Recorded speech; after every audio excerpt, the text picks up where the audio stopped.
Master Higgins must journey to the South Pacific to rescue Princess Tina from the evil witch doctor. The original Adventure Island is an adaptation of the Sega arcade game Wonder Boy that originally came out on the Famicom in 1986 and the NES a year later. It's a well-executed, if underwhelming, run from left to right and save the princess standard platform fare that spawned several sequels. There are several monsters mooching around. They look like normal animals, to be honest. You can't jump on them like you'd imagine. You have to either throw an axe or otherwise avoid them. It's a one-hit KO game, but you also have a constantly dwindling health bar that you must keep replenished by eating fruit or other foods that pop out.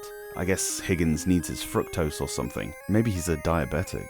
Occasionally you'll come across these eggs that have stuff hidden in them. If you crack them open, sometimes a dinosaur buddy will pop out that you can ride.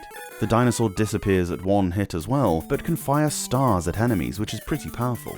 Just perhaps don't look too closely at where he's firing them from. Let's just say it's not his mouth. Sometimes hidden inside the eggs is a skateboard complete with helmet and knee pads that you can use to improve your speed. It's a troublesome piece to ride, though. Sometimes there'll even be a fairy in one of the eggs, which gives you a short amount of invulnerability and speed up. If you collect an item from an egg that you currently already have, it gets saved, and you can choose to activate it at the start of a level. Certain Super Mario games did this with the Tanuki suits, fire flowers, and so on. Each world is split into 4 stages, the last of which will have a boss fight.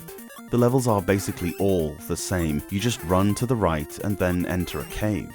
Each level is also divided into checkpoints that you can return to should you die. In between levels there is a mini-game where you choose from one of several rotating eggs. These can have various points scores or occasionally an extra life in them, but it's pure luck. There's no telling what you're gonna get in there.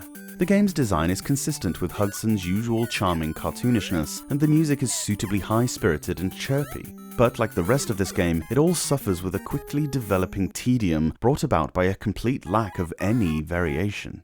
The level design is the worst culprit for this. Occasionally you climb up platforms, but for the most part you're just moving from left to right. This occurs over the entirety of the game. The challenge isn't particularly high either, with no real difficulty curve to speak of. Each island ends in a boss, and these are a particular highlight of the game if for no other reason than it breaks up the monotony. I don't know, Adventure Island is something of a favourite of a lot of retro game fans, and I can kind of see the appeal. The series comes with a certain prestige attached to it. Whether a lot of that is nostalgia doesn't really matter, I suppose. I just find it too samey throughout, from pretty much any aspect you choose to look at it from, which leaves me kind of bored after about 10 minutes. You're constantly waiting for it to start, and it never really does. Adventure Island had several sequels on home consoles. This was the first of 2 games on the Game Boy. Let's hope the second one is a little bit more progressive.